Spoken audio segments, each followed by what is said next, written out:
السلام علیکم ورحمۃ اللہ وبرکاتہ۔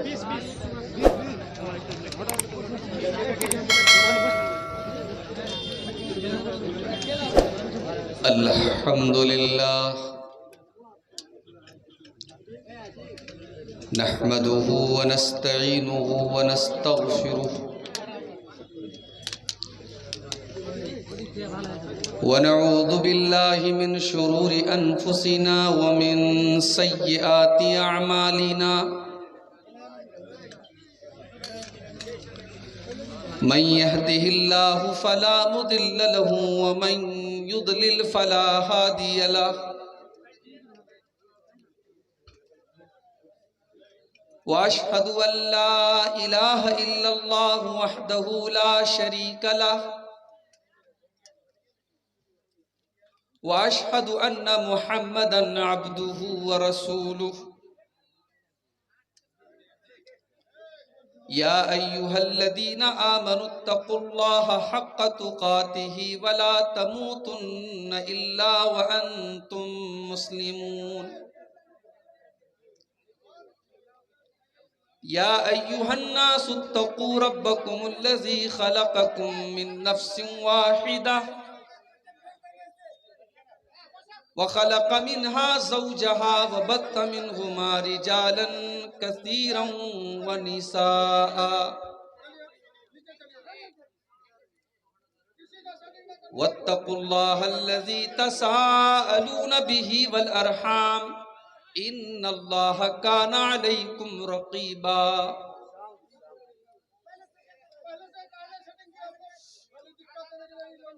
يا أيها الذين آمنوا اتقوا الله وقولوا قولا سديدا يصلح لكم أعمالكم ويغفر لكم ذنوبكم ومن يطع الله ورسوله فقد فاز فوزا عظيما أما بعد فإن خير الحديث كتاب الله وخير الهدي هدي محمد صلى الله عليه وسلم وشر الأمور محدثاتها وكل محدثة بدعة وكل بدعة ضلالة وكل ضلالة في النار أعوذ بالله من الشيطان الرجيم بسم الله الرحمن الرحيم فمن زحزح عن النار وأدخل الجنة فقد فاز وما الحياة الدنيا إلا متاع الغرور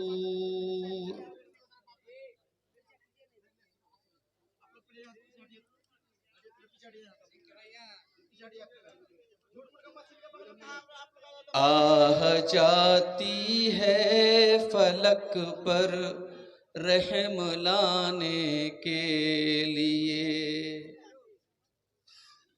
آہ جاتی ہے فلک پر رحم لانے کے لیے بادلو ہٹ جاؤ دے دو راہ جانے کے لیے اے دعا ہاں عرض کر عرش الہی تھام کے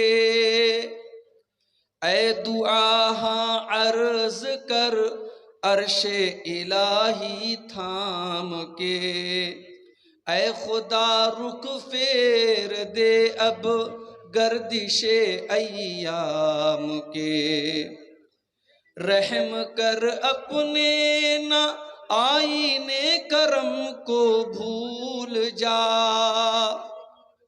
رحم کر اپنے نہ آئینے کرم کو بھول جا ہم تجھے بھولے ہیں لیکن تو نہ ہم کو بھول جا ہم تجھے بھولے ہیں لیکن تو نہ ہم کو بھول جا، خلق کے راندے ہوئے دنیا کے ٹھکرائے ہوئے، خلق کے راندے ہوئے دنیا کے ٹکرائے ہوئے، آئے ہیں اب تیرے در پر ہاتھ پھیلائے ہوئے، آئے ہیں اب تیرے در پر ہاتھ پھیلائے ہوئے، خار ہیں بدکار ہیں ڈوبے ہوئے ذلت میں ہیں،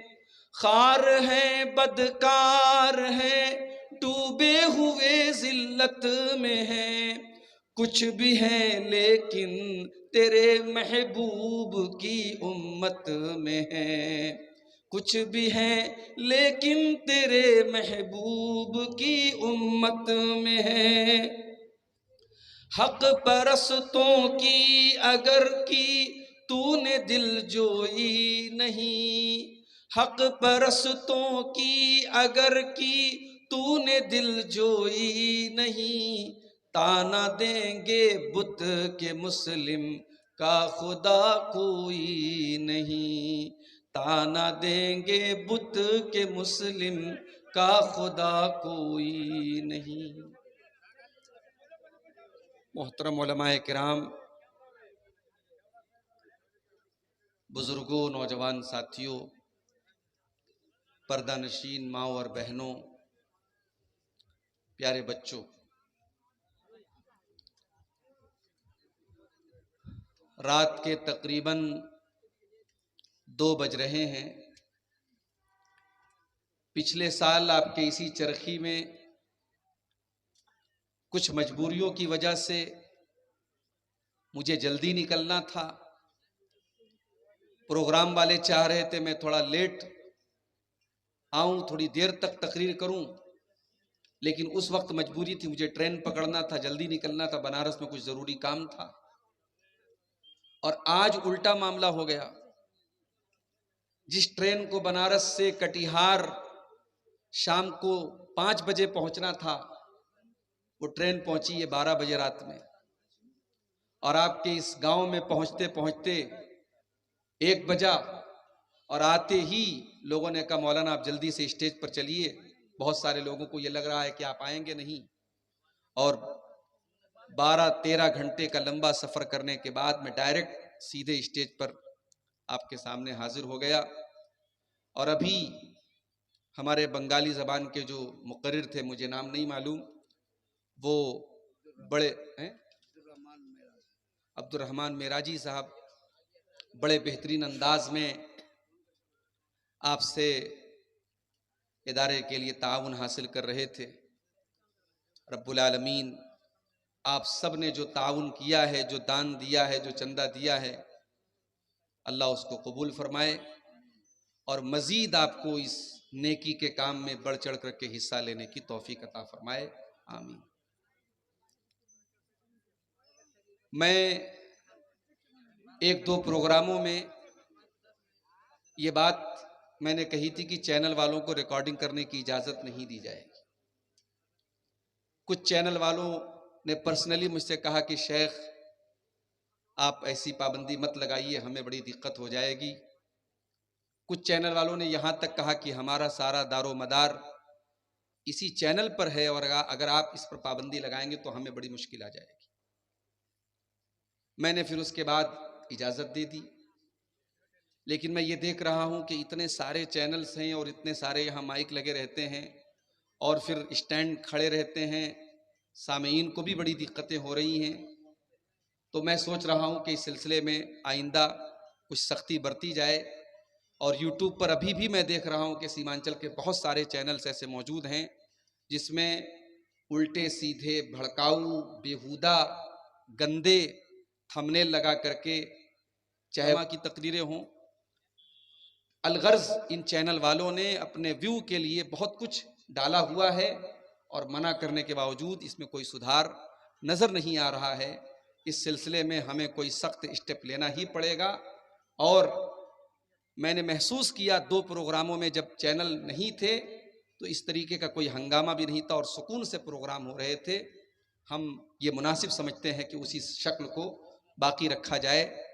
بہرحال میرے بھائیوں، آج جس موضوع پر میں کچھ آپ کے سامنے گفتگو کرنا چاہتا ہوں، اس موضوع کا تعلق ہمارے اور آپ کے پروردگار نے، ہمارے رب نے ہمیں انعام دینے کے لیے اور ہمیں سزا دینے کے لیے دو الگ الگ مقامات بنائے ہیں. سزا دینے کے لیے جو جگہ ہے، جو مقام ہے، اس کا نام ہے جہنم، اور جو انعام کی جگہ ہے، جو بدلے، جو ریوارڈ کی جگہ ہے، جہاں نیکیوں کا ہمیں پھل ملے گا، اس جگہ کا نام ہے جنت.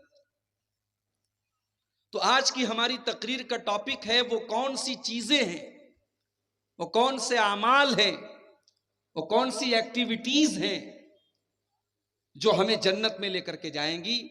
ظاہر ہے بہت ساری چیزیں ہیں، ہم کچھ چنندہ چیزیں آپ کے سامنے بیان کریں گے.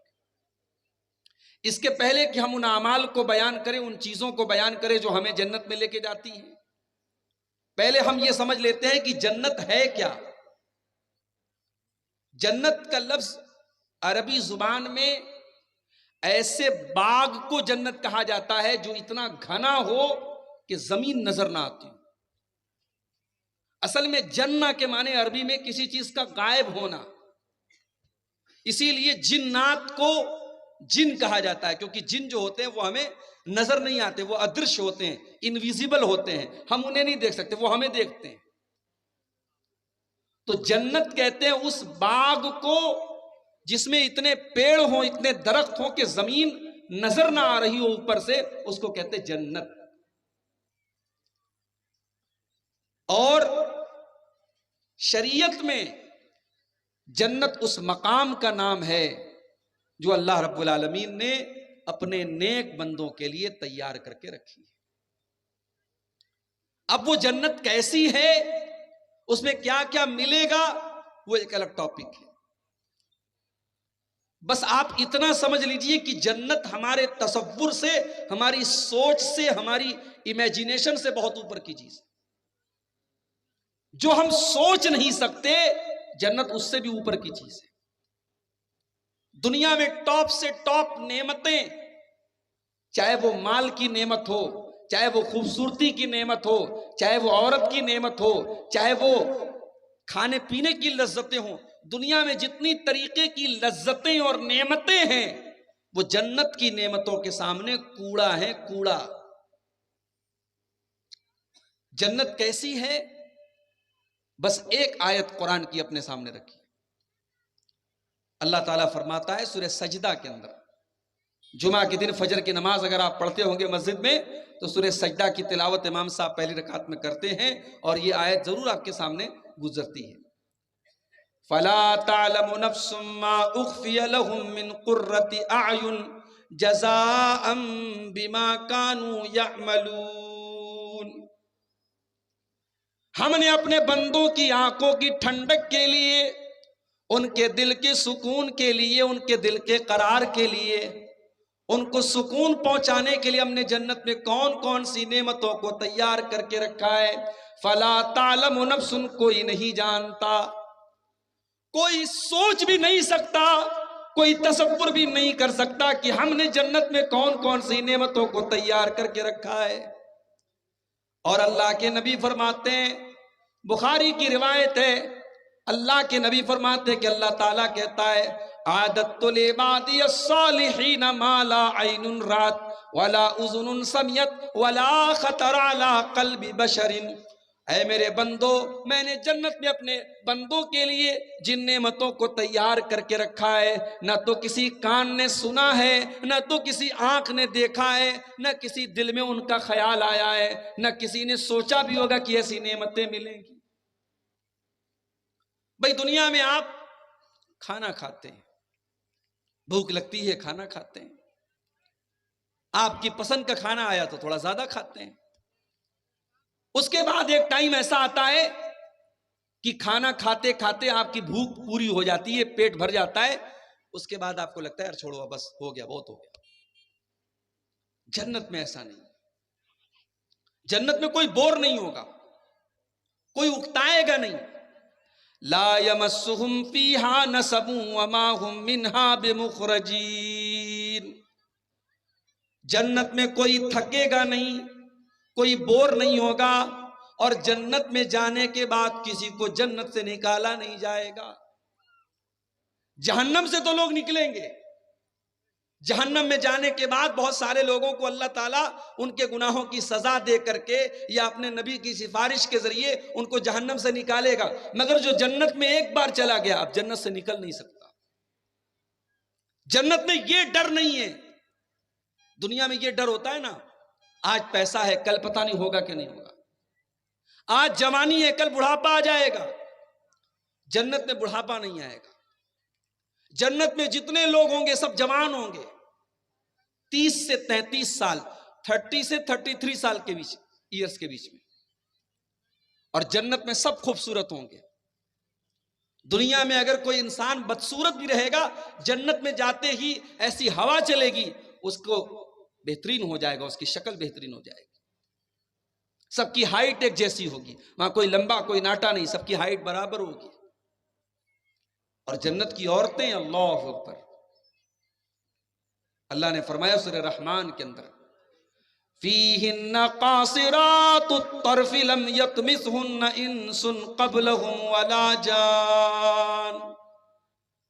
جنت میں جو حوریں ہوں گی وہ نظروں کو جھکانے والی ہوں گی, اتنی پاکیزہ ہوں گی, ان کو کسی انسان نے کبھی ہاتھ نہیں لگایا ہوگا, کسی جنات نے کبھی ان کو ہاتھ نہ لگایا ہوگا. فَبِأَيِّ آلَاءِ رَبِّكُمَا تُكَذِّبَانِ. تو اے میرے بندو, اے جنات اور انسان, تم اپنے رب کی کون کون سی نعمتوں کو جھٹلاؤ گے. كَأَنَّهُنَّ الْيَاقُوتُ وَالْمَرْجَانُ. وہ جنت کی عورتیں اتنی سندر ہوں گی, اتنی خوبصورت ہوں گی, جیسے سمندر کے اندر سے نکلنے والا سیپ ہوتا ہے, جیسے سمندر کے اندر سے نکلنے والا موتی ہوتا ہے. سمندر کے اندر سے جو موتی نکلتا ہے وہ پیور ہوتا ہے, وہ شدھ ہوتا ہے, اصلی ہوتا ہے. جنت کی عورتیں بالکل پیور ہوں گی, وہ انٹچڈ ہوں گی, ان کو کسی نے ٹچ بھی نہیں کیا ہوگا. ان کی آنکھوں میں حیا ہوگی, وہ بے حیا نہیں ہوں گی, وہ بے شرم نہیں ہوں گی. دنیا کی عورتیں ان کا مقابلہ نہیں کر سکتی. اللہ کے نبی فرماتے ہیں, لو ان امرأة من اہل الجنت اطلعت الى اہل الارض. اگر جنت کی کوئی عورت دنیا کی طرف جھانک لے, صرف وہ دنیا کی طرف جھانک لے, لملأت ما بینہما ریحا, تو زمین و آسمان کے بیچ میں اس کی خوشبو بھر جائے گی. صرف وہ جھانک لے, آنا تو بڑی دور کی بات ہے, اگر جنت کی عورت زمین کی طرف جھانک دے تو دنیا اس کی خوشبو سے بھر جائے گی. وَلَنَصِيفُهَا عَلَى رَاسِهَا خَيْرٌ مِّنَ الدُّنْيَا وَمَا فِيهَا. اور جنت کی عورتوں کے سر کے اوپر جو دوپٹہ ہوگا, اللہ کے نبی فرماتے ہیں وہ دنیا کی ساری نعمتوں سے بہتر ہوگا. پتہ یہ بھی چلا کہ جنت کی عورتیں دوپٹہ پہنتی ہیں. اس کا مطلب یہ ہوا کہ دنیا میں جو عورت دوپٹہ اوڑھتی ہے اور جو پردہ کرتی ہے وہ حقیقت میں جنت میں جانے والی عورت ہے. اس لیے کہ جنتی عورت کی پہچان یہ ہوتی ہے کہ اس کے سر پر دوپٹہ ہوتا ہے. دنیا میں آج کٹیہار میں آپ سے پوچھوں صاحب سب سے مہنگی زمین کہاں کی ہے؟ ہمارے اسحاق بھائی نے بتایا مولانا حاجی پور کا ایریا بڑا ترقی یافتہ ایریا ہے, آفیسرز کالونی بڑا پوش ایریا ہے کٹیہار کا, وہاں زمینیں بڑی مہنگی ملتی ہیں. دنیا میں ہم قیمتی سے قیمتی علاقہ جو ہوتا ہے اس کی اسی حساب سے ویلو ہوتی ہے. ممبئی میں آپ باندرا میں چلے جائیں, اندھیری میں چلے جائیں, شاہ رخ خان کا بنگلہ ہے, امیتابھ بچن کا بنگلہ ہے, بھائی صاحب اربوں میں اس کی ویلو ہے. کیوں؟ وہی اتنا بڑا بنگلہ آپ ممبئی کے کسی آؤٹر میں چلے جائیں اس کی وہ ویلو نہیں ہے, جگہ کی ویلو ہوتی ہے. جگہ کی ویلو ہوتی ہے کہ ممبئی کے سینٹر میں, ممبئی کے خوبصورت علاقے میں وہ بنگلہ ہے. دنیا کے بہترین سے بہترین علاقے جنت کے سامنے بیکار ہے میرے بھائی. اللہ کے نبی فرماتے ہیں جنت میں ایک کوڑا رکھنے کی جگہ, ایک کوڑا کتنا بڑا ہوتا ہے؟ زیادہ سے زیادہ 1 ہاتھ کا ہوتا ہے.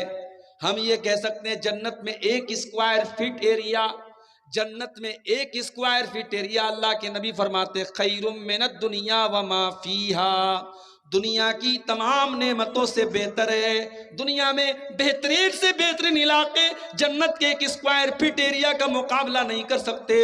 وہ لوگوں کتنے بڑے نادان ہیں، ہم کٹیہار کے پوش ایریا میں مکان بنانے کے لیے کتنی محنت کرتے ہیں، ہم دنیا میں زمین و جائیداد کے لیے کتنی محنت کرتے ہیں، اور جنت میں جانے کے لیے ہم کوئی محنت نہیں کرتے۔ جنت کے لیے محنت کرو، اسی لیے اللہ قرآن میں کہتا ہے وَسَارِعُوا إِلَىٰ مَغْفِرَةٍ مِّن رَّبِّكُمْ وَجَنَّةٍ عَرْضُهَا السَّمَاوَاتُ وَالْأَرْضُ أُعِدَّتْ لِلْمُتَّقِينَ۔ اے میرے بندو، تم آپس میں ایک دوسرے سے آگے نکلنے کی کوشش کرو، تم محنت کرو، تم دوڑ دھوپ کرو اللہ کی جنت کو پانے کے لیے، جس جنت کی چوڑائی زمین و آسمان کے برابر ہے، اور جس جنت کو اللہ تعالیٰ نے متقی لوگوں کے لیے تیار کر کے رکھا ہے۔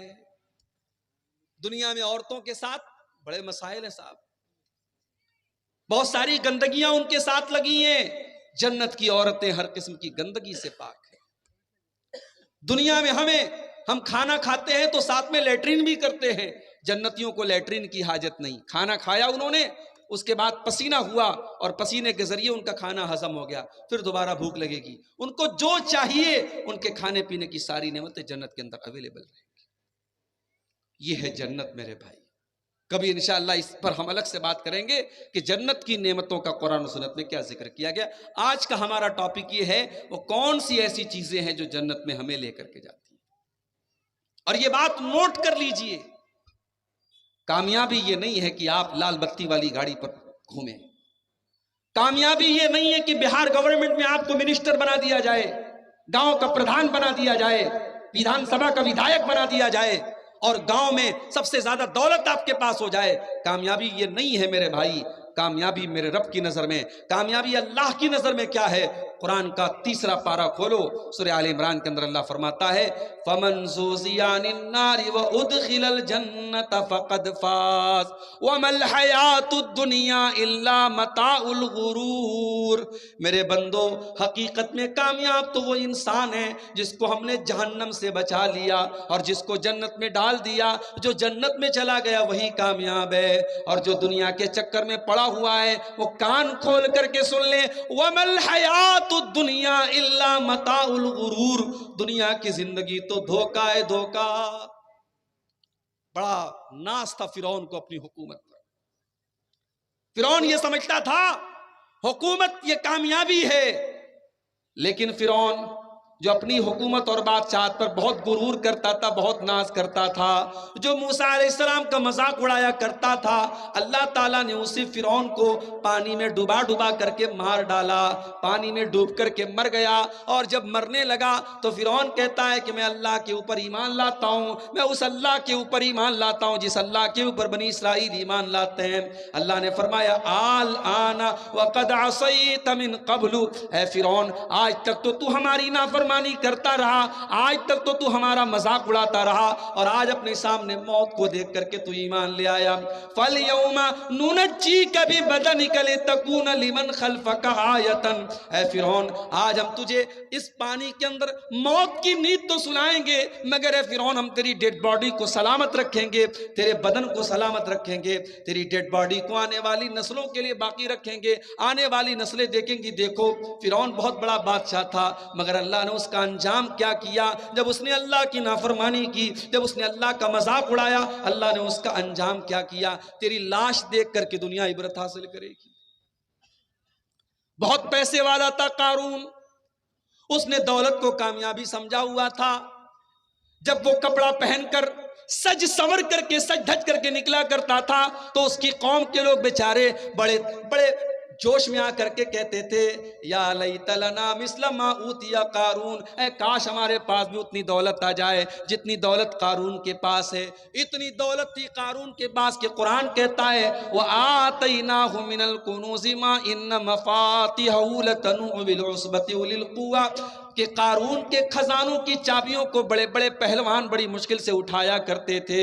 اتنا خزانہ تھا، اتنی دولت تھی، اور قارون کو اپنی دولت پر بڑا ناز بھی تھا۔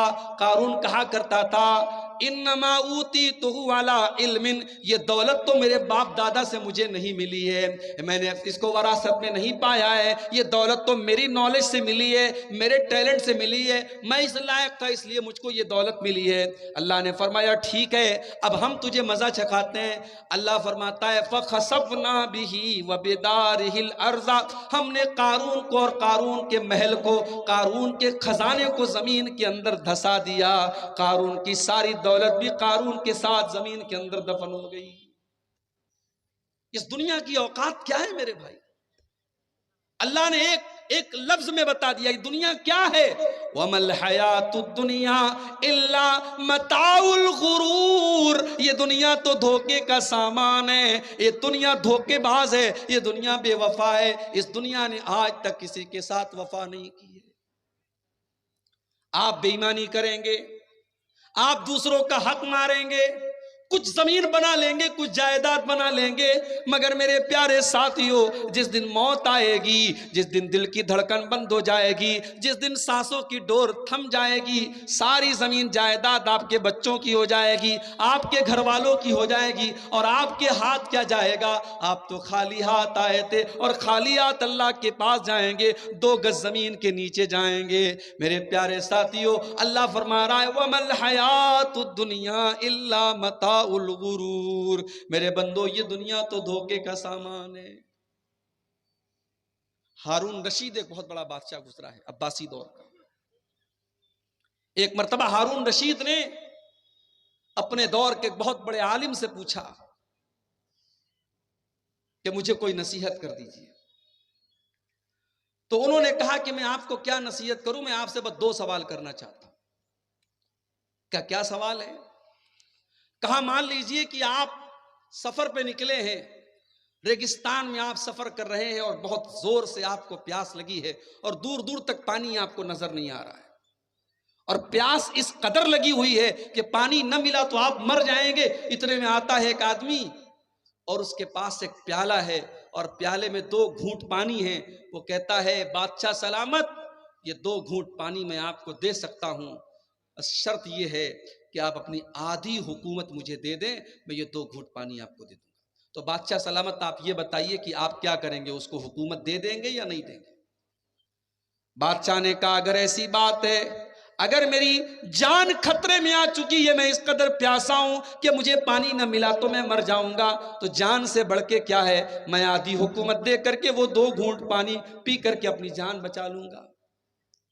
پھر اس عالم نے کہا اچھا ایک بات بتائیے، کچھ اور آگے آپ بڑھے، آپ نے پانی تو پی لیا، اب وہ پانی آپ کے بدن کے اندر اٹک گیا، آپ کو پیشاب لگ رہا ہے، پیشاب کی ضرورت محسوس ہو رہی ہے، مگر پیشاب کا راستہ بند ہو گیا ہے، پیشاب نکل ہی نہیں رہا ہے، آپ تڑپ رہے ہیں، آپ مچھلی کی طرح تڑپ رہے ہیں، لیکن پیشاب کا راستہ آپ کا رک چکا ہے، پیشاب آپ کا باہر نہیں نکل پا رہا ہے، آپ درد کے مارے بے چین ہیں۔ اتنے میں ایک دوسرا آدمی آتا ہے اور وہ کہتا ہے بادشاہ سلامت میں آپ کا پیشاب نکال سکتا ہوں، میں ایسی دوا دے سکتا ہوں، ایسا طریقہ بتا سکتا ہوں کہ آپ کی پیشاب نکل آئے گی اور آپ کو اس تکلیف سے نجات مل جائے گی، شرط یہ ہے کہ آپ اپنی آدھی حکومت مجھے دے دیں۔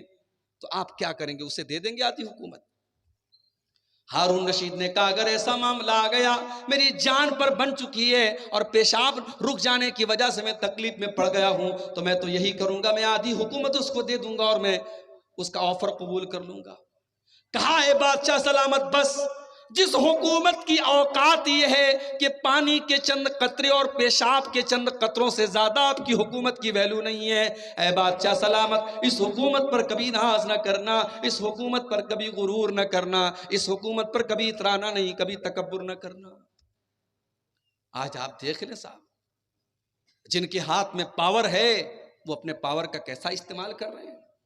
وہ راحت اندوری نے کہا تھا نا، جو آج صاحب مسند ہے کل نہیں ہوں گے، کرایہ دار ہے ذاتی مکان تھوڑی ہے، یہ کرسی اور اقتدار یہ کسی کی میراث نہیں ہے، آج کوئی ہے کل کوئی ہوگا، انسان کو اپنے پاور اور کرسی کا کبھی ناجائز فائدہ نہیں اٹھانا چاہیے۔ تو اللہ نے فرمایا کہ کامیابی تو یہ ہے کہ تمہیں جنت مل جائے اور تم جہنم سے بچا لیے جاؤ. اور دنیا کو کامیابی سمجھنے والوں کان کھول کر کے سن لو, وَمَا الْحَيَاةُ الدُّنْيَا إِلَّا مَتَاعُ الْغُرُورِ, دنیا کی زندگی تو دھوکے کا سامان ہے. اب آئیے ہم قرآن و سنت کی روشنی میں کچھ ایسی چیزوں کو دیکھتے ہیں جن کو اللہ کے نبی نے بتایا ہے کہ ہاں یہ چیزیں جنت میں لے کے جانے والی ہیں.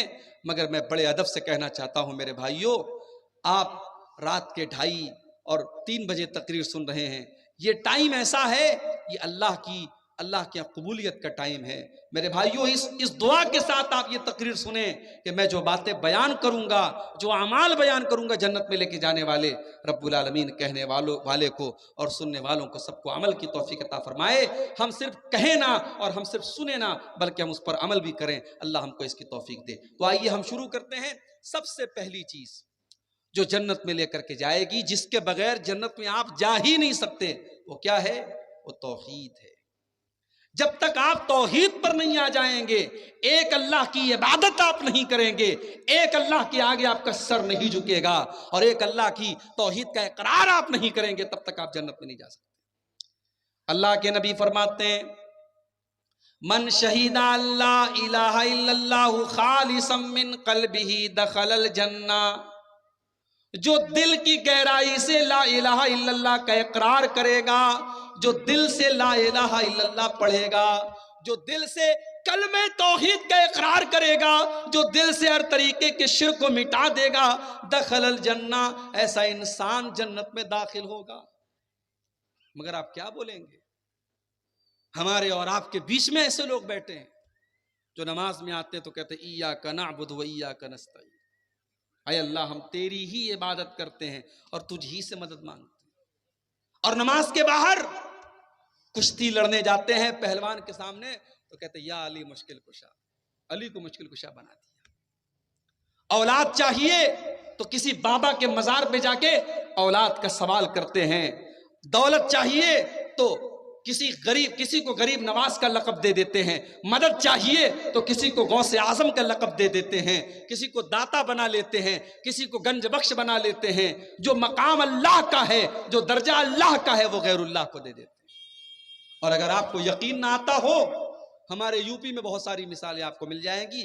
بریلی میں پاگل خانہ بھی مشہور ہے اور بریلی میں ایک درگاہ بھی ہے. آپ جائیں اور دیکھیں, اپنی نظروں سے, اپنی آنکھوں سے دیکھیں کہ وہاں کیا ہو رہا ہے. میرے بھائی, اجمیر چلے جائیں, آپ دلی میں نظام الدین کی درگاہ پہ چلے جائیں, کرے غیر گر بت کی پوجا تو کافر, کواکب میں مانے کرشمہ تو کافر, جھکے آگ پر پہرے سجدہ تو کافر, جو ٹھہرائے بیٹا خدا کا تو کافر, مگر مومنوں پر کشادہ ہے راہیں, پرستش کرے شوق سے جس کی چاہیں, نبی کو جو چاہیں خدا کر دکھائیں, اماموں کا رتبہ نبی سے بڑھائیں, مزاروں پہ جا جا کے نظریں چڑھائیں, شہیدوں سے جا جا کے مانگے دعائیں, نہ توحید میں کچھ فرق اس سے آوے, نہ اسلام بگڑے نہ ایمان جاوے. یہ مولانا حالی کا شعر ہے. انہوں نے آج سے 100 سال پہلے کہا تھا 2023 آ گیا, ہم چاند پر پہنچ گئے, مگر مسلمانوں کی سوسائٹی اور سماج میں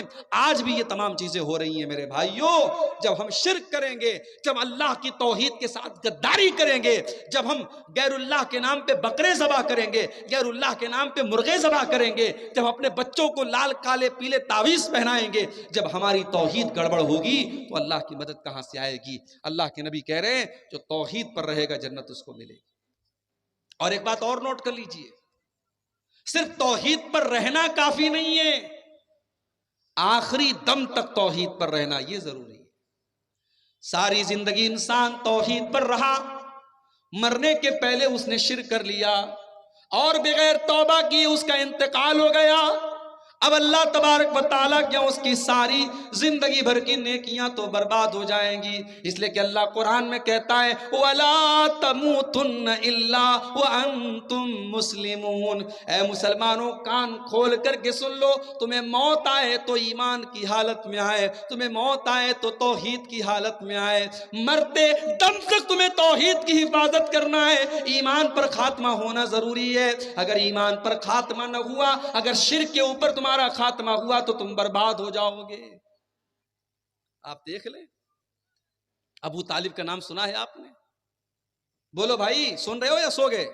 ابو طالب کون تھے؟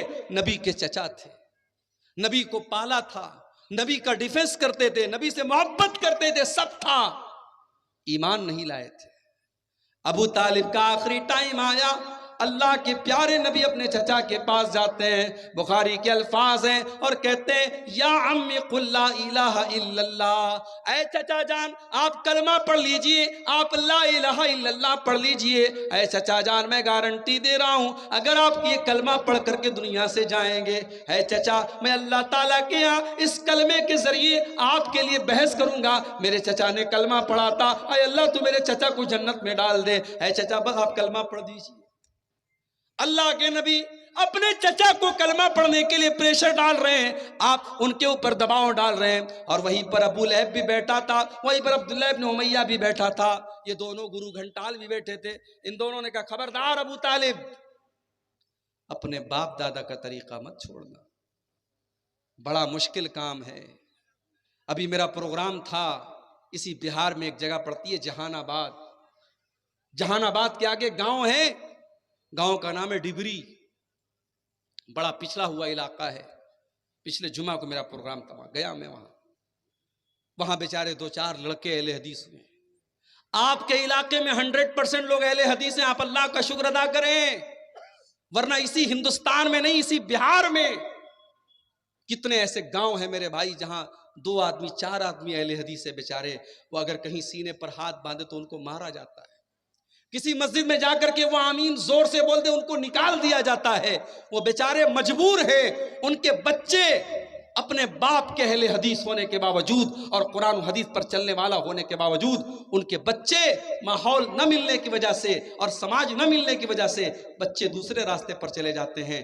میرے بھائیوں، آپ کی برادری شیرسابادی برادری میں آج الحمدللہ اگر 100% آپ قرآن و حدیث پر چلنے والے ہیں تو بہت بڑی نعمت ہے، اس نعمت پر آپ اللہ کا جتنا شکر ادا کریں گا۔ وہ گاؤں، وہاں 2-4 لوگ بیچارے اہل حدیث ہوئے، اور باقی لوگ سب وہی پرانے باپ دادا کے ڈھرے پہ چلے آئے۔ محرم پر تعزیہ نکل رہا ہے، ربیع الاول میں جلوس نکل رہا ہے، مزاروں پر سجدہ بھی ہو رہا ہے، جہالت پھیلی ہوئی ہے۔ میں نے وہاں تقریر کی، تقریر کے بعد جب جانے لگا تو ایک آدمی آیا، بولا مولانا آپ کی بات بالکل صحیح ہے، آپ کی بات ساری باتیں بالکل صحیح ہیں، مگر ہم نے باپ دادا کو جو کرتے ہوئے دیکھا ہے اسے چھوڑنا بہت مشکل کام۔ باپ دادا جو کرتے چلے آئے اس کام کو چھوڑنا آسان کام نہیں ہے میرے بھائیوں، اس کے لیے بڑی ہمت کی ضرورت ہے۔ اللہ کے نبی اپنے چچا کو سمجھا رہے ہیں اور ادھر سے وہ دونوں پریشر ڈال رہے ہیں کہ ابو طالب اپنے باپ دادا کا طریقہ مت چھوڑنا۔ بخاری کے الفاظ ہیں، ابو طالب کا انتقال ہو گیا، ابو طالب کو موت آ گئی، اور آخری ٹائم ابو طالب کی زبان پر یہی لفظ تھا، علی ملت عبد المطلب، میں اپنے باپ عبد المطلب کے مذہب پر دنیا سے جا رہا ہوں۔ ابو طالب کلمہ نہیں پڑھ پائے، ابو طالب توحید کو قبول نہیں کر پائے، نتیجہ کیا نکلا؟ اللہ کے نبی فرماتے ہیں میرے چچا ابو طالب کو بھی جہنم میں ڈالا جائے گا۔ ہاں انہوں نے مجھے پالا تھا، میری مدد کی تھی، میرا ڈیفنس کیا تھا، ان کے عذاب میں کچھ ہلکا پن کیا جائے گا، ان کے عذاب میں کچھ کنسیشن کیا جائے گا، ان کے عذاب کو کچھ گھٹا دیا جائے گا، مگر جہنم میں میرے چچا کو بھی ڈالا جائے گا۔ میرے بھائیوں، پتہ یہ چلا کہ اللہ تعالیٰ کے یہاں یہ نہیں دیکھا جائے گا آپ کا باپ کون تھا، آپ کا چاچا کون تھا، آپ کا بھتیجا کون تھا، اللہ تعالیٰ کے آپ کی توحید دیکھی جائے گی، اللہ تعالیٰ کے آپ کا ایمان دیکھا جائے گا۔ اسی لیے اللہ کے نبی فرماتے ہیں من بطا بہی عملہ لم یسرع بہی نسبہ، اگر کوئی انسان اپنے عمل میں پیچھے ہے اور نسب میں بہت آگے ہے، بہت اونچے خاندان کا ہے، اللہ کو اس سے کوئی مطلب نہیں ہے، آپ کا عمل کیسا ہے، آپ کا کردار کیسا ہے اور آپ کا عقیدہ کیسا ہے، اللہ کے یہاں یہ دیکھا جائے گا۔ تو پہلی چیز جو ہمیں جنت میں لے کے جانے والی ہے میرے بھائیوں وہ توحید ہے۔ اسی لیے اللہ کے نبی فرماتے ہیں من کان آخر کلامہ لا الہ الا اللہ دخل الجنہ، مرنے کے پہلے جو لا الہ الا اللہ کہہ کے گیا ہے، جو توحید پر دنیا سے گیا ہے، جو لا الہ الا اللہ پر دنیا سے گیا ہے، دخل الجنہ، وہ جنت میں داخل ہوگا۔ یہ پہلی چیز ہوگی۔ دوسری چیز جنت میں لے کر کے جانے والی دوسری چیز کیا ہے؟ حضرت ابو ہریرہ کہتے ہیں، ترمذی کی روایت ہے، حضرت ابو ہریرہ کہتے ہیں کہ اللہ کے رسول سے پوچھا گیا، اے اللہ کے نبی، ان اکثر ما یدخل الجنہ، سب سے زیادہ جنت میں کون سی چیز لے کر کے جائے گی؟ آپ نے فرمایا تقوی اللہ و حسن الخلق۔ آپ نے فرمایا دو چیزیں سب سے زیادہ جنت میں لے کے جائیں گی، ایک اللہ کا تقوی اور ایک اچھے اخلاق۔ اور آج انہی دونوں چیزوں کی بڑی کمی ہے، اور ہم اہل حدیثوں میں زیادہ کمی ہے۔ شیطان ہمارے عقیدے کو کمزور کرنے میں شیطان بہت مجبور ہے۔ شیطان ہمارے عقیدے کو تو نہیں خراب کر پا رہا ہے، شیطان نے ہمارے اخلاق کو خراب کر دیا، اور شیطان نے ہمارے تقوی کو برباد کر دیا۔ آج 20 سال کے جوان کو لے لیں آپ، اور 70 سال کے بوڑھے کو لے لیں، آج سوشل میڈیا کے اس دور میں، موبائل کے اس دور میں، اور انٹرنیٹ کے اس دور میں، اگر سب سے زیادہ کوئی چیز متاثر ہوئی ہے میرے بھائیوں تو وہ تقوی ہے۔ آج فیس بک پر آپ ماشاءاللہ دینداری کی باتیں کرتے ہیں، اچھی باتیں کرتے ہیں، آپ فیس بک پر آپ کوئی گندی باتیں نہیں شیئر کرتے ہیں، مگر آپ جب فیس بک چلانے لگتے ہیں، فیس بک پر وہ جو ویڈیوز آتے ہیں، چھوٹے چھوٹے ریلز جن کو کہا جاتا ہے، اب ریل آئی، اب آپ دیکھنے لگے، اس میں گانا بجانا بھی آنے لگا، اس میں سیریل بھی آنے لگا، اس میں بےہودہ باتیں بھی آنے لگی، عالم بھی دیکھ رہا ہے، جاہل بھی دیکھ رہا ہے، 20 سال کا نوجوان بھی دیکھ رہا ہے، 70 سال کا بوڑھا بھی دیکھ رہا ہے۔ میرے بھائیوں، آج اگر سب سے زیادہ کسی چیز کی کمی ہے تو اللہ کے تقوی کی کمی ہے اور اللہ کے ڈر کی کمی ہے۔ آج اللہ کے نبی کی یہ حدیث ہمیں بتا رہی ہے، یہ دو چیزیں اپنے اندر ہم پیدا کر لیں، بہترین اخلاق اپنے اندر پیدا کر لیں اور تقوی پیدا کر لیں۔ اخلاق کا معاملہ بھی ہمارا بہت کمزور ہے، ہمیں سے بہت سارے لوگ ماشاءاللہ نمازی ہیں، چہرے پر داڑھی ہے، بہت دنیا کے اعتبار سے پرہیزگار ہیں، مگر جب بولتے ہیں، جب بات کرتے ہیں تو ایسا لگتا ہے جیسے پتھر مار رہے ہیں۔ نہ بات کرنے کی تمیز ہے، نہ بولنے کی تمیز ہے، نہ ان کی بیوی کے ساتھ ان کا کردار اچھا ہے، نہ ماں کے ساتھ سلوک اچھا ہے، نہ باپ کے ساتھ سلوک اچھا ہے۔ وہ سمجھتے ہیں بس 5 ٹائم کے نمازی ہم بہت بڑے متقی ہو گئے۔ نہیں میرے بھائی، آپ کا اخلاق کیسا ہے، آپ کا ویوہار کیسا ہے، ماں کے لیے آپ کیسے ہیں، باپ کے لیے آپ کیسے ہیں، اولاد کے لیے کیسے ہیں، بھائیوں کے لیے کیسے ہیں، پڑوسیوں کے لیے کیسے ہیں۔ اللہ کے نبی فرماتے ہیں کہ قیامت کے دن اللہ کے ترازو کے اوپر، میزان کے اوپر سب سے بھاری اگر کوئی چیز ہوگی تو انسان کے بہترین اخلاق ہوں گے۔ اخلاق سے قیمتی اور اخلاق سے وزندار کوئی چیز نہیں ہوگی۔ اسی لیے اللہ کے نبی سے جب پوچھا گیا کہ دو چیزیں جو سب سے زیادہ جنت میں لے کے جانے والی وہ کیا ہیں، تو آپ نے فرمایا تقوی اللہ و حسن الخلق، ایک اللہ تعالیٰ کا ڈر، اور دوسری چیز بہترین اخلاق۔ پھر پوچھا گیا اللہ کے نبی سب سے زیادہ جہنم میں لے کر کے جانے والی کون سی چیز ہے، سب سے زیادہ لوگ جہنم میں کیوں جائیں گے؟ آپ نے فرمایا الفم والفرج، ایک زبان کی وجہ سے بہت زیادہ جہنم میں جائیں گے، زبان سے جھوٹ بولیں گے، غیبت کریں گے، چغلی کریں گے، بہتان لگائیں گے، زبان کی وجہ سے جہنم میں زیادہ جائیں گے، والفرج، اور شرمگاہ کی وجہ سے بھی زیادہ جائیں گے، زنا کریں گے، بدکاری کریں گے، لواطت کریں گے، شرمگاہ سے متعلق جتنے گناہ ہیں وہ گناہ بھی انسان کو جہنم میں لے کر کے جائیں گے۔ تو جنت میں لے کر کے جانے والی یہ دوسری چیز ہے، اللہ کا ڈر اور بہترین اخلاق۔ اور آگے بڑھیے، جنت میں لے کر کے جانے والی تیسری چیز، میرے پیارے ساتھیوں، اگر آپ جنت میں جانا چاہتے ہیں تو ایک بڑا آسان سا کام بتا رہا ہوں۔ اگر اللہ نے آپ کو پیسے سے نوازا ہے، اگر اللہ نے آپ کو دولت سے نوازا ہے، اگر ہو سکے تو کسی یتیم کی پرورش اپنے ذمے لے لیجئے، کسی یتیم بچے کو پال لیجئے۔ اللہ کے نبی فرماتے ہیں انا وکافل الیتیم کہاتین، آپ نے اپنی دونوں انگلیوں سے اشارہ کر کے فرمایا کہ یتیم کی پرورش کرنے والا، یتیم کو پالنے والا اور یتیم کی ذمہ داری قبول کرنے والا جنت میں محمد رسول اللہ کے ساتھ رہے گا۔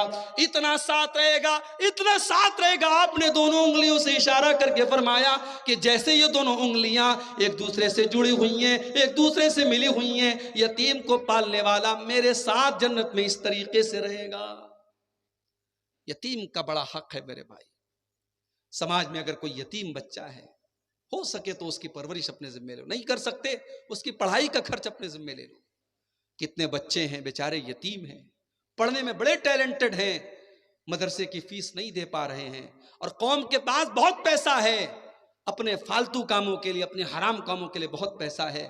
میرے بھائیوں، کسی اچھے مدرسے میں جاؤ، پتہ لگاؤ کوئی ٹیلنٹڈ لڑکا ہو، کسی غریب فیملی سے بلانگ کرتا ہو، اگر یتیم ہو تو بہت سونے پہ سہاگا ہے، یتیم بچہ ہے، مدرسے والوں سے کہو مولانا اس بچے کی جو بھی فیس ہے سال بھر کی میں اپنے ذمے لے لیتا ہوں، یہ کام کر لو۔ چلو پوری پرورش نہیں کر سکتے، پڑھائی اس کی اپنے ذمے لے لو۔ وہ لڑکا کل عالم بنے گا، کل حافظ بنے گا، دین کا دائی بنے گا، دین کا مبلغ بنے گا، تقریریں کرے گا، خطبے دے گا، کتابیں لکھے گا، جو بھی علم پھیلائے گا اس کا ثواب آپ کو میرے بھائیوں ملتا رہے گا۔ یہ بھی صدقہ جاریہ کی ایک شکل ہے۔ اللہ کے نبی نے فرمایا کہ یتیم کی پرورش اپنے ذمے لے۔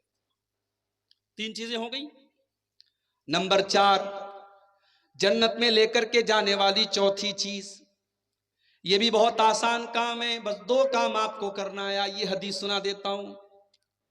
اللہ کے نبی کے ایک صحابی ہیں، ان کا نام ہے ہانی رضی اللہ تعالیٰ عنہ۔ ہانی کہتے ہیں میں اللہ کے رسول کے پاس گیا، میں نے کہا اے اللہ کے نبی مجھے کوئی ایسا عمل بتا دیجئے ما یوجب الجنہ، جو جنت کو واجب کر دے۔ کوئی ایسا کام بتا دیجئے کہ اگر میں وہ کام کروں تو جنت میرے لیے واجب ہو جائے، میں ہر حال میں جنت میں چلا جاؤں۔ اللہ کے نبی نے فرمایا علیک بحسن الکلام وبذل الطعام، اے میرے صحابی تو 2 کام کر لے تو جنت میں چلا جائے گا۔ پہلا کام تو یہ کر لے، حسن الکلام، جب تو کلام کرے، جب تو بات چیت کرے، جب تو گفتگو کرے، جب کسی سے کوئی بات کہے تو تیری بات کا انداز اچھا ہو، تیری بات میٹھی ہو، تیرا انداز میٹھا ہو، تیری آواز میں، تیری بات چیت میں مٹھاس ہو، تو کڑے لہجے میں بات نہ کرے، تیری آواز اچھی ہو، تیری بات چیت اچھی ہو۔ آواز کا مطلب یہ نہیں کہ انسان اپنی آواز بدل دے، جو نیچرل آواز ہے وہ آواز میں بات کرے، لیکن بات اس کی صحیح ہو، میٹھی بات ہو، اچھے انداز میں لوگوں سے بات کرے، بدتمیزی سے بات نہ کرے۔ اور دوسری چیز کیا ہے؟ وَبَذْلِ الطَّعَامِ، لوگوں کو کھانا کھلاؤ۔ اب لوگوں کو کھانا کھلاؤ میں غریب بھی آ گئے، رشتہ دار بھی آ گئے، مہمان بھی آ گئے۔ آج تو حالات یہ ہو گئے میرے بھائی، گھر میں مہمان آتا ہے، شوہر بیچارہ گھر میں آ کے بیوی سے صرف اتنا کہتا دو لوگ آئے ہیں، تھوڑا کھانا زیادہ بنا دو، بیوی کی پیشانی پر بل پڑ جاتا ہے۔ تم نے مجھ سے پوچھا تھا تم لے کے کیوں چلے آئے؟ بیوی کو 4 روٹی زیادہ بنانی پڑ گئی، کچھ چاول زیادہ بنانے پڑ گئے، کچھ دال زیادہ بنانی پڑ گئی، کچھ گوشت میں اس کو مسالہ زیادہ ڈالنا پڑ گیا، بیوی تیش میں آ گئی، تم نے بغیر مجھ سے پوچھے مہمان کو کیوں بلایا؟ اور ایک نبی کا دور ہے میرے بھائیوں، اللہ کے نبی کے پاس ایک صحابی آتے ہیں، اے اللہ کے نبی بڑا بھوکا ہوں، کھانا کھلا دیجئے۔ آپ نے اپنے گھر میں پوچھوایا، آپ کی تمام بیویوں نے کہا ہمارے پاس تو اپنے کھانے کے لیے ہم مہمان کو کہاں سے کھلائیں؟ آپ نے صحابہ سے فرمایا کہ اے میرے صحابہ کون میرے مہمان کو آج رات کھانا کھلائے گا؟ حضرت ابو طلحہ رضی اللہ تعالیٰ عنہ کھڑے ہوئے، اے اللہ کے نبی میں آپ کے مہمان کو کھانا کھلاؤں گا، ابھی بیوی سے پوچھا بھی نہیں ہے، ابھی پتہ بھی نہیں لگایا گھر میں آٹا بچا ہے کہ نہیں بچا ہے، چاول بچا ہے کہ نہیں بچا ہے، گوشت کی بوٹی بچی ہے کہ نہیں بچی ہے، کچھ نہیں پوچھا، اللہ کے نبی سے وعدہ کر لیا اے اللہ کے نبی آپ کا مہمان میرا مہمان ہے، میں آپ کے مہمان کو کھانا کھلاؤں گا۔ مہمان کا ہاتھ پکڑا، گھر گئے، دروازہ کھٹکھٹایا، بیوی نے دروازہ کھولا، کہا اے میری بیوی مہمان کو لے کے آیا ہوں، جلدی سے کھانا نکال دے۔ بیوی نے کہا اندر آئیے، بیوی کنارے لے کے گئی، بولی ہے میرے سرتاج آج تو اتنا کھانا ہے کہ اگر بچے کھائیں گے تو ہم نہیں کھا سکتے، ہم کھائیں گے تو بچے نہیں کھا سکتے، وہ کھانا تو ہمارے برابر کبھی کھانا نہیں ہے، آپ تو مہمان کو لے کے چلے آئے، اب بتائیے کیا کریں؟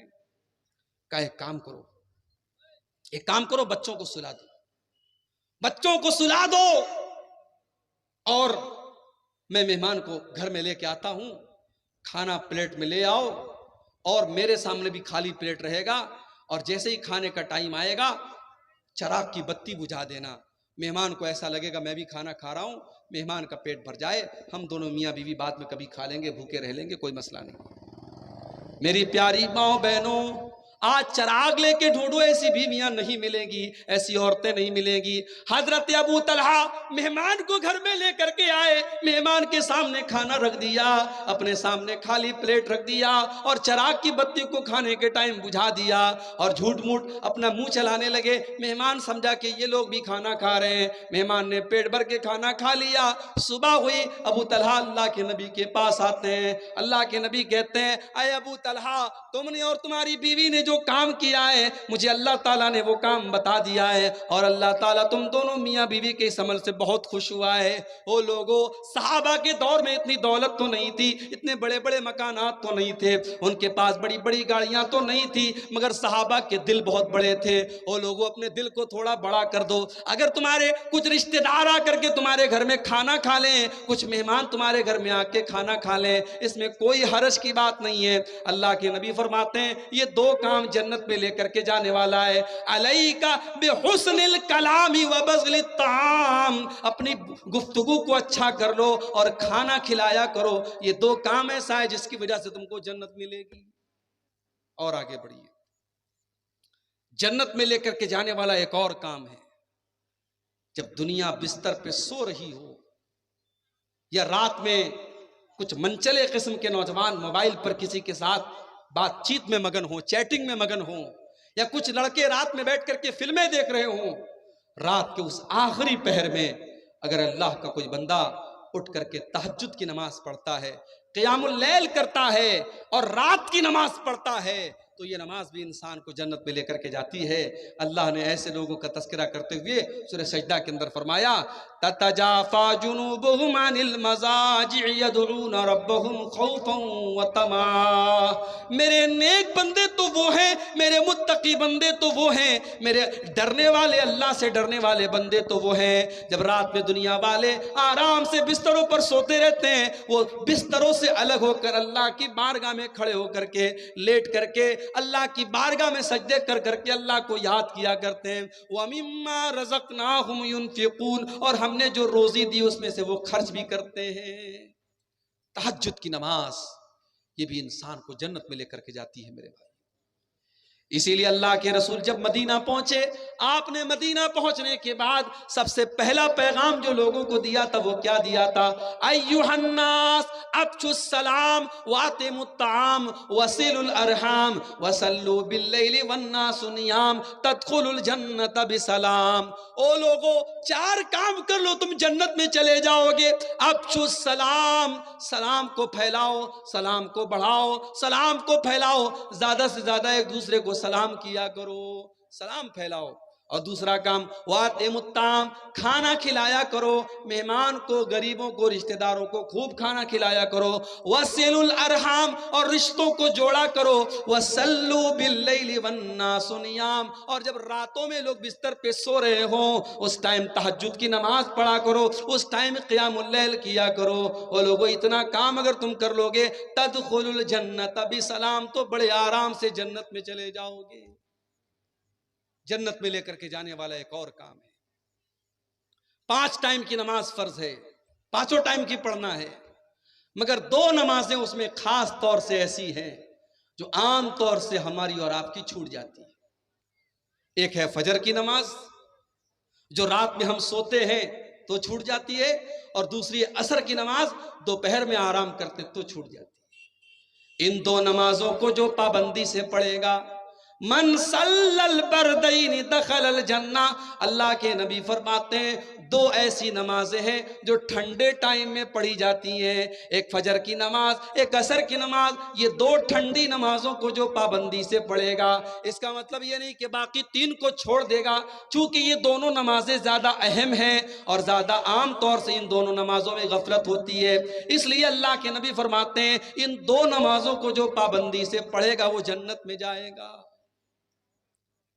ابھی 2 دن پہلے میں سفر میں تھا، موبائل میرا ڈسچارج ہو گیا، اور آپ لوگ تو سمجھتے ہیں کہ مولانا صاحب تو صاحب فلائٹ سے آتے ہوں گے، فلائٹ سے جاتے ہوں گے، اے سی سے آتے ہوں گے، اے سی سے جاتے ہوں گے۔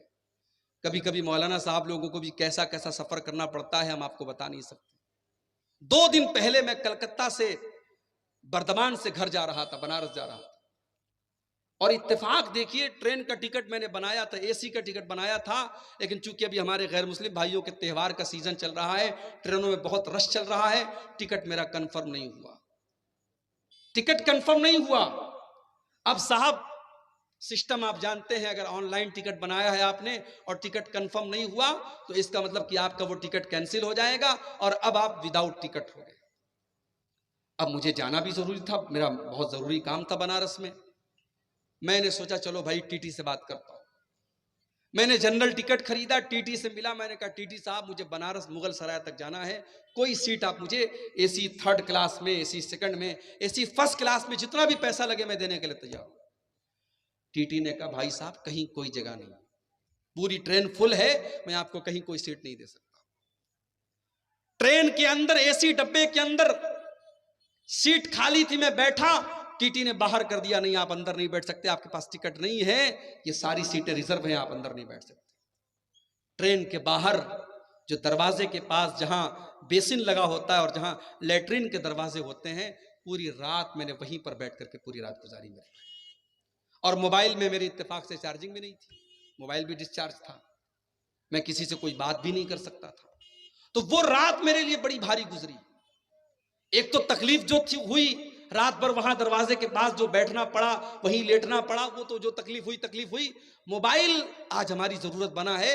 اگر موبائل سوئچ آف ہے, موبائل بند ہے, تو انسان ایسا لگتا ہے کہ صاحب اس دنیا میں بالکل یتیم ہو گیا ہے. اتنا تعلق ہو گیا ہمارا موبائل سے, اتنا جڑاؤ, اتنا کنیکشن ہو گیا ہمارا موبائل سے. میرے پیارے نوجوان ساتھیوں, آج 1 گھنٹہ بھی اگر آپ کا موبائل ڈسچارج ہو جائے تو آپ بے چین ہو جاتے ہیں.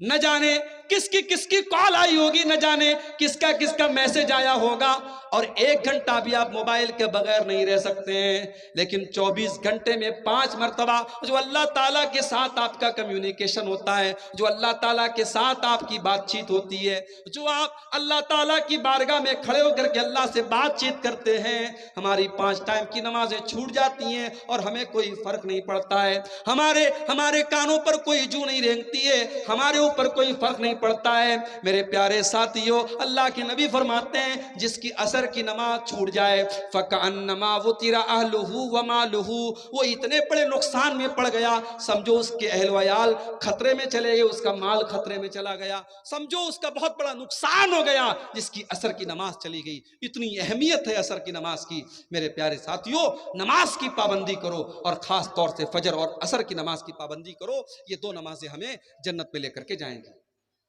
اور آگے بڑھیے, جنت میں لے کر کے جانے والا ایک اور کام, بہت آسان کام, بہت سمپل کام, کچھ نہیں کرنا ہے آپ کو. ہر فرض نماز کے بعد آیت الکرسی کو پابندی سے پڑھا کیجئے. اللہ کے نبی فرماتے ہیں من قرأ آیت الکرسی دبر کل صلاۃ, ہر فرض نماز کے بعد جو پابندی سے آیت الکرسی پڑھتا ہے, لا یمنعہ من دخول الجنت الا ان یموت, اس کو جنت میں جانے سے کوئی چیز روک نہیں سکتی ہے. جیسے ہی اس کی موت ہو جائے گی, جب تک وہ زندہ ہے تب تک وہ جنت میں نہیں جا سکتا ہے, مرنے کے بعد اس کی جنت پکی ہے. جو ہر فرض نماز کے بعد پابندی سے آیت الکرسی پڑھتا ہے, آیت الکرسی چھوٹے چھوٹے بچوں کو بھی یاد ہوتی ہے, آپ یاد کر لیں میرے بھائی, اور کوشش کریں ہر فرض نماز کے بعد آیت الکرسی کو ضرور پڑھیں. اور صرف فرض نماز کے بعد نہیں, رات میں بستر پہ سونے جب جائیں تب بھی آیت الکرسی پڑھ کے سویا کریں. اللہ کے پیارے نبی فرماتے ہیں جو انسان رات میں سونے کے ٹائم آیت الکرسی پڑھ کے سوتا ہے, رات بھر اللہ کی طرف سے ایک فرشتہ اس کی حفاظت کرتا ہے اور کوئی شیطان اس کے قریب نہیں آ سکتا. اس لیے آیت الکرسی کو اپنی زندگی کا ایک پارٹ بنا لے, ایک حصہ بنا لے, اور ہر فرض نماز کے بعد بھی آیت الکرسی پڑھا کریں, اور رات کو بھی آیت الکرسی پڑھا کریں. اور آگے بڑھیے, جنت میں لے کر کے جانے والی ایک اور چیز, اگر آپ جنت میں جانا چاہتے ہیں اور کسی سے آپ کا جھگڑا چل رہا ہے, آپ کا کیس چل رہا ہے, اور آپ کو پتا ہے کہ آپ صحیح ہے, سامنے والا غلط ہے, لیکن اگر آپ کو جنت میں جانا ہے تو چھوٹی سی قربانی آپ کو دینی پڑے گی. اپنے اہنکار کو قربان کرنا پڑے گا, اپنی ایگو کو قربان کرنا پڑے گا, اپنی انا کو قربان کرنا پڑے گا. اللہ کے نبی فرماتے ہیں انا زعیم ببیت فی الجنہ, میں جنت کی گارنٹی لیتا ہوں اس انسان کے لیے لمن ترک المیراء وان کان محقا, جو حق پر ہونے کے باوجود جھگڑے کو ختم کر دے, حق پر ہے, صحیح ہے, پھر بھی جھگڑے کو ختم کر دے, ایسے انسان کو میں جنت کی گارنٹی دیتا ہوں. یہ اللہ کے نبی نے فرمایا. میرے پیارے ساتھیوں، اگر اس حدیث پر اگر عمل کرنے کے لیے ہم اپنے جھگڑوں کو ختم کر دیں، نہ جانے کتنے خاندانوں کے کیس ختم ہو جائیں، نہ جانے کتنے بھائی بھائی کے مسئلے حل ہو جائیں۔ صرف اس حدیث کو اپنے سامنے رکھیے کہ اللہ کے نبی جنت کی گارنٹی دے رہے ہیں اس انسان کو جو حق پر ہونے کے باوجود جھگڑے کو چھوڑ۔ اور آگے بڑھیے، جنت میں لے کر کے جانے والی ایک اور چیز بڑی آسان چیز ہے، بس ہمیں اتنا کام کرنا ہے۔ اگر اللہ نے دولت سے نوازا ہے اور ہمارے پاس اللہ کے گھر کا حج کرنے کی طاقت ہے، اللہ کے گھر کا حج ہم کر سکتے ہیں، ہم پہلی فرصت میں حج کر لیں۔ انتظار نہ کریں ابھی تو مکان پورا نہیں ہوا، انتظار نہ کریں ابھی تو بیٹی کی شادی نہیں ہوئی، انتظار نہ کریں ابھی تو لڑکے کی شادی نہیں ہوئی۔ معاف کرنا میرے بھائی، لڑکے کی شادی، لڑکی کی شادی اور مکان کا بنوانا یہ حج کے لیے کوئی شرط نہیں ہے۔ اگر آج آپ کے پاس اتنی دولت ہے کہ آپ حج کر سکتے ہیں تو پہلی فرصت میں آپ حج کر لیجئے، اس سے پہلے کہ آپ بیمار ہو جائیں، اس کے پہلے کہ آپ کی دولت ختم ہو جائے، اس کے پہلے کہ آپ حج کا وہ کام نہ کر سکیں۔ بہت ساری مثالیں، بہت ساری مثالیں ہیں۔ خود میرے اپنے گھر میں میری والدہ محترمہ کی بڑی خواہش تھی حج کرنے کی، فارم بھی بھرا گیا ان کا، لیکن قسمت میں نہیں تھا، مقدر میں نہیں تھا۔ اس کے پہلے کہ وہ حج کرتی لاک ڈاؤن لگ گیا، اور لاک ڈاؤن کے بعد ان کا انتقال ہو گیا اور ان کی حسرت ان کے دل میں رہ گئی۔ میرے بھائیوں، اگر آپ کے پاس حج کرنے کی طاقت ہے اور آج آپ 40 سال کے ہیں تو 60 سال کا انتظار مت کیجئے، گارنٹی نہیں ہے۔ ہم نے کورونا کا دور دیکھا، ہم نے مختلف بیماریوں کا دور دیکھا، اور ابھی بنارس میں جو حالات ہیں آپ کو میں بتا نہیں سکتا کہ کیا حالات ہیں۔ ہر گھر میں کوئی نہ کوئی بیمار چل رہا ہے۔ اس وقت بھی ایک بیماری پھیلی ہوئی ہے پورے بنارس میں، اس کو بولتے چکن گنیا، یعنی وہ ایسا بخار ہوتا ہے کہ بدن کے جوڑ جوڑ میں درد ہوتا ہے۔ اس وقت بنارس کے ہر گھر میں 2-4 لوگ اس بخار میں مبتلا ہیں، اور ابھی میرے جاننے والوں میں، میرے رشتہ داروں میں 10 لوگ ایسے ہیں جو کینسر کی بیماری میں، جو بڑی خطرناک بیماری ہے کینسر کی بیماری، اس بیماری میں مبتلا ہے، اور اس میں 2-3 لوگوں کا انتقال بھی ہو گیا ہے۔ میرے بھائیوں، ہم نہیں جانتے کب کون سی بیماری ہمارے پیچھے لگ جائے گی، کب کون سی وبا ہمارے اوپر آ جائے گی۔ اس لیے اگر حج کرنے کی طاقت ہے تو حج پہلی فرصت میں کر لو، اس حج کا بدلہ بھی جنت ہے۔ اللہ کے نبی فرماتے ہیں الحج المبرور لیس له جزاء الا الجنہ۔ اگر کوئی انسان حج مبرور کرتا ہے، اگر نبی کے طریقے کے مطابق حج کرتا ہے، اس کا بدلہ جنت کے سوا کوئی اور نہیں ہے۔ اور ایک دوسری حدیث میں اللہ کے نبی فرماتے ہیں من حج فلم یرفث ولم یفسق، جو حج کر کے آتا ہے اور حج کے دوران کوئی غلط کام نہیں کرتا ہے، کوئی گناہ کا کام نہیں کرتا ہے، رجع کیوم ولدت امہ، تو حج کر کے وہ ایسے لوٹتا ہے جیسے آج ہی اس کی ماں نے اس کو جنم دیا ہو، بالکل گناہوں سے پاک صاف ہو کر کے لوٹتا ہے۔ حج کر دیجیے آپ۔ اسی طریقے سے میری پیاری ماں اور بہنوں، اگر آپ جنت میں جانا چاہتی ہیں، بہت ہی سمپل طریقہ بتا رہا ہوں۔ ایک عورت اگر جنت میں جانا چاہتی ہے، بہت ہی سمپل طریقہ بتا رہا ہوں، صرف 4 کام ایک عورت کر لے جنت میں چلی جائے گی۔ اللہ کے نبی فرماتے ہیں اذا صلت المرأۃ خمسها وصامت شهرها واطاعت زوجها واحسنت فرجها، جو عورت 5 ٹائم کی نماز کی پابندی کرتی ہے، رمضان کا روزہ رکھتی ہے، اپنے شوہر کی خدمت اور اطاعت کرتی ہے، اور اپنی شرمگاہ کی حفاظت کرتی ہے، دخلت من ابواب الجنت شاءت، ایسی عورت جنت کے جس دروازے سے چاہے وہ جنت میں جا سکتی ہے۔ 4 کام صرف ایک عورت کر لے، جنت کی گارنٹی اللہ کے نبی دے رہے ہیں، جنت کے جس دروازے سے وہ چاہے جنت میں جا سکتے۔ اسی طریقے سے میرے پیارے ساتھیوں، اگر آپ جنت میں جانا چاہتے ہیں، کبھی رات میں بیٹھ کر کے، کبھی تنہائی میں بیٹھ کر کے، جب کوئی دیکھنے والا نہ ہو، کوئی کیمرہ نہ لگاؤ، کوئی آڈیو ریکارڈنگ نہ کر رہا ہو، کوئی ویڈیو نہ بنا رہا ہو، رات کا اندھیرا ہو، آپ ہیں اور آپ کا کمرہ ہے اور آپ کے گناہوں کی سیاہی ہے، اللہ کی بارگاہ میں اپنے ہاتھ پھیلائیے اور اپنے گناہوں کو یاد کر کے اللہ سے معافی مانگیے۔ وہ جو قطرے آپ کی آنکھوں سے نکلیں گے میرے پیارے ساتھیوں، اللہ کے نبی فرماتے ہیں عینان لا تمسہم النار، 2 آنکھیں ایسی ہیں جو کبھی جہنم میں نہیں جائیں گی، عین بکت من خشیت اللہ، ایک وہ آنکھ جو اللہ کے خوف سے روتی ہے، جس سے آنسو نکلتے اللہ کے خوف سے، وہ آنکھ کبھی جہنم میں نہیں جائے گی۔ اور ایک وہ آنکھ، وہ عین باتت تحرس فی سبیل اللہ، اللہ کے راستے میں چوکیداری کر رہی ہے، سرحدوں کی حفاظت کر رہی ہے، اس آنکھ والے کو بھی اللہ تعالیٰ جہنم میں نہیں ڈالے گا۔ دو آنکھوں کو اللہ تعالیٰ جہنم میں نہیں ڈالے گا۔ اگر ہم اور آپ جنت میں جانا چاہتے ہیں، اپنی آنکھوں کو کبھی اللہ کے خوف سے اپنی آنکھوں میں ہم آنسو بھی لے آئیں میرے بھائیوں، وہ آنسو جو اللہ کے لیے بہیں گے، وہ آنسو بھی ہمیں جنت میں لے کر کے انشاءاللہ جائیں گے۔ اور اسی طریقے سے اگر آپ جنت میں جانا چاہتے ہیں تو میرے پیارے ساتھیوں، شریعت نے ایک کام اور بتایا ہے کہ ہمیشہ سچائی کا ساتھ دو، ہمیشہ سچائی کا ساتھ دو، سچ بولو اور سچ لوگوں کا ساتھ دو۔ اللہ کے نبی فرماتے ہیں علیکم بالصدق فإن الصدق یہدی الی الجنہ، اے میری امت کے لوگوں ہمیشہ سچائی کا ساتھ دو، کیونکہ سچائی جنت کی طرف لے کر کے جاتی ہے۔ وإیاکم والکذب، اور جھوٹ سے ہمیشہ بچو، فإن الکذب یہدی الی النار، کیونکہ جھوٹ آپ کو جہنم کی طرف لے کر کے جاتا ہے۔ سچائی کا ساتھ دیجئے اور سچوں کے ساتھ رہیے، انشاءاللہ یہ راستہ بھی آپ کو جنت کی طرف لے کے جائے گا۔ اسی طریقے سے میرے پیارے ساتھیوں، جنت میں لے کر کے جانے والا ایک اور عمل ہمیں قرآن و سنت کے اندر بتایا گیا۔ وہ عمل یہ ہے کہ ہم اللہ کے نبی کی اطاعت کریں، اللہ کے نبی کی پیروی کریں، اللہ کے نبی کے راستے پر چلیں۔ آپ کی اطاعت کرنے والا بھی جنت میں جائے گا۔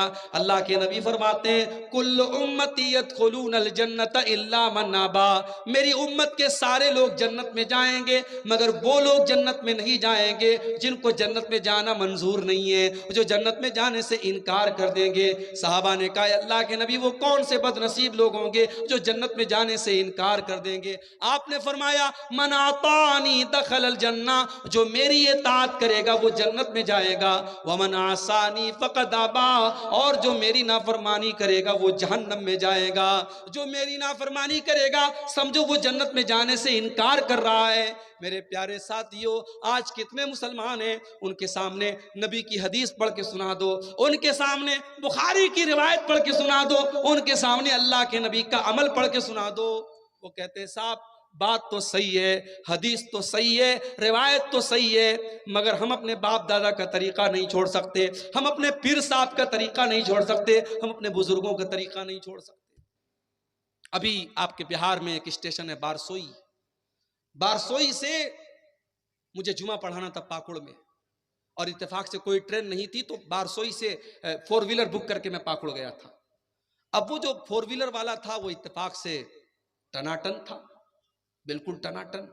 اب راستے پر اس نے خواجہ صاحب کی منقبت میں قوالیاں سنانا شروع کر دیا مجھے، اور میں بھی مجبور تھا، اسی کی گاڑی میں بیٹھا ہوں، میں کیا اس کو منع کروں، وہ قوالی سنائے جا رہا ہے۔ تو راستے میں نے اس سے پوچھا کہ بھائی لگ رہا ہے کہ آپ کو خواجہ صاحب سے بہت محبت ہے۔ اس نے کہا مولانا بہت محبت ہے۔ تو میں نے کہا کہ اچھا خواجہ صاحب کے دربار میں آپ کتنی بار گئے؟ بولے ہر 6 مہینے میں 2 بار جاتا ہوں۔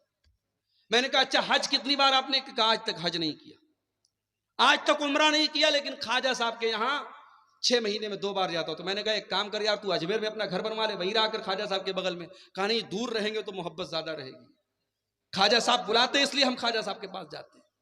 آج کتنے مسلمان ہیں جن کے دلوں میں غیر اللہ کی محبت بھری ہوئی ہے میرے بھائی۔ جب اس کا نام غلام مصطفیٰ تھا، بارسوئی کا رہنے والا وہ انسان، وہ ڈرائیور کہہ لیجئے، اس گاڑی کا مالک بھی وہی تھا۔ جب میں نے اس کو تھوڑی دیر سمجھایا تو اس نے کہا مولانا آپ اپنا نمبر دے دیجئے، ہم جلسہ کرائے گا تو آپ کو بلائے گا۔ ہم کہا آپ ہم کو کبھی نہیں بلائے گا، آپ جب ہم کو بلائیں گے تو آپ کے علاقے کے لوگ تیار ہی نہیں ہوں گے، جب ان کو پتہ لگے گا کہ یہ تو سلفی مولوی ہے۔ کہا بات تو آپ صحیح بولتے ہیں، ہمارے گاؤں والے تو سب ٹناٹن لوگ ہیں، سب سنی لوگ ہیں، وہ تو نہیں بلائیں گے۔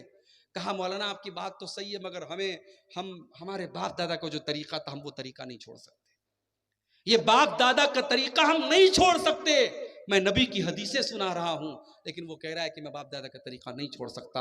میرے بھائیوں، ایک مومن کا شیوا کیا ہونا چاہیے؟ اللہ تعالیٰ قرآن میں کہتا ہے انما کان قول المؤمنین اذا دعوا الی اللہ ورسولہ، اذا دعوا الی اللہ ورسولہ لیحکم بینہم ان یقولوا سمعنا واطعنا۔ ایک مومن کی شان تو یہ ہے، ایک مومن کا حال تو یہ ہونا چاہیے، جب اس کو اللہ کی طرف بلایا جائے، جب اس کو رسول رسول کی طرف بلایا جائے تو ایک مومن کی زبان سے بس ایک ہی جملہ نکلنا چاہیے، سمعنا واطعنا، ہم نے سن لیا اور مان لیا۔ ایک مومن کی زبان سے کچھ اور نہیں نکلنا چاہیے۔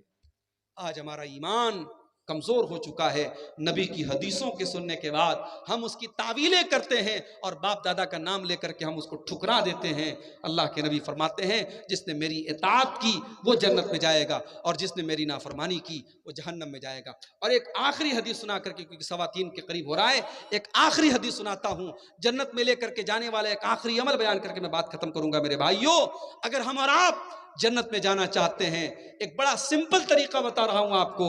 اللہ کے رسول کے ایک صحابی کا واقعہ سنا کر کے، اللہ کے نبی ایک مرتبہ مسجد میں بیٹھے ہوئے تھے، صحابہ آپ کے ساتھ تھے، اچانک آپ نے دروازے کی طرف اشارہ کر کے کہا یدخل علیکم من ھذا الباب رجل من اہل الجنہ، ابھی اس دروازے سے ایک ایسا انسان آنے والا ہے جو جنتی ہے، جو جنت میں جائے گا۔ اب صحابہ کی نظریں دروازے پر ٹک گئی، دیکھے کون آ رہا ہے جس کو اللہ کے نبی جنتی کہہ رہے ہیں۔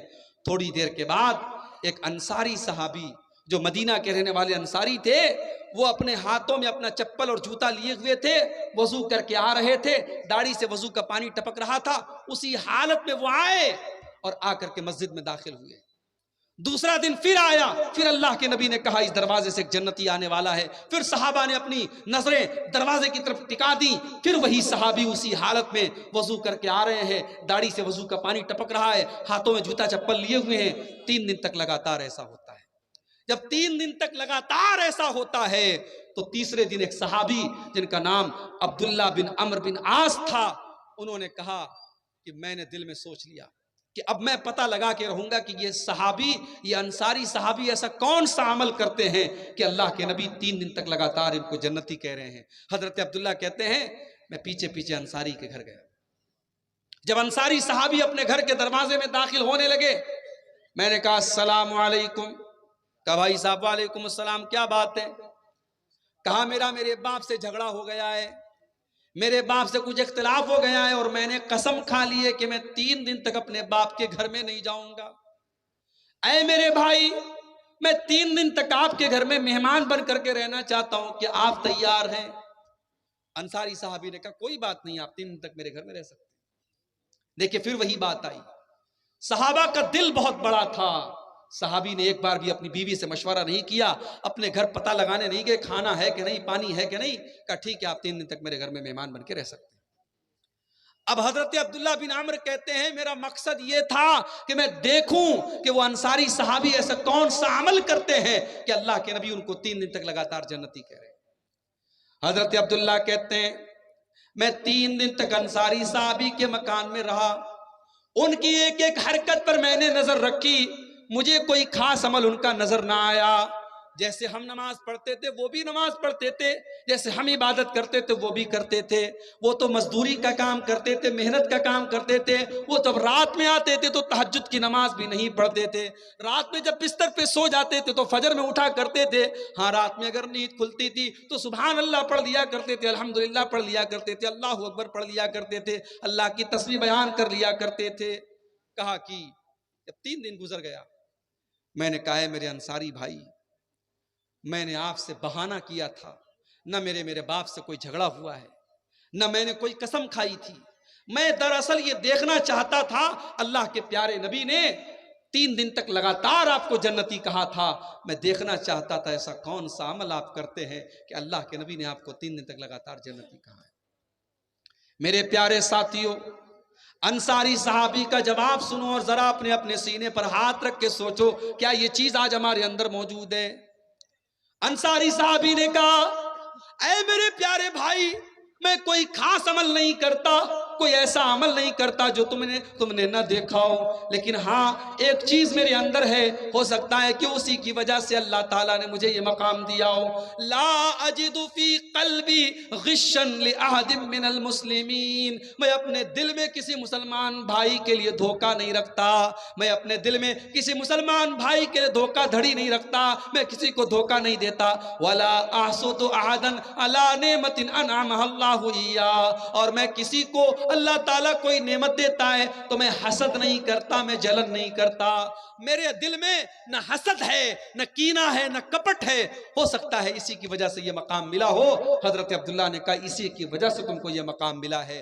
میرے پیارے ساتھیوں، جنت میں جانا ہے، اپنے دل کو کینوں سے پاک کرو، اپنے دل کو کپٹ سے پاک کرو، اپنے دل کو حسد سے پاک کرو۔ آج بھائی بھائی سے حسد کر رہا ہے، پڑوسی پڑوسی سے حسد کر رہا ہے، رشتہ دار سے حسد کر رہا ہے، کسی نے دولت زیادہ کما لی، اس کی دولت دیکھ کر کے حسد، کسی نے زیادہ نام کما لیا، اس کا نام دیکھ کر کے حسد، کسی نے اچھا مکان بنا لیا، اس کا مکان دیکھ کر کے حسد۔ میرے بھائی حسد مت کرو، اللہ تیرے مقدر میں جو ہے وہ تجھے مل کر کے رہے گا، اس کے مقدر میں جو ہے وہ اسے مل کر کے رہے گا۔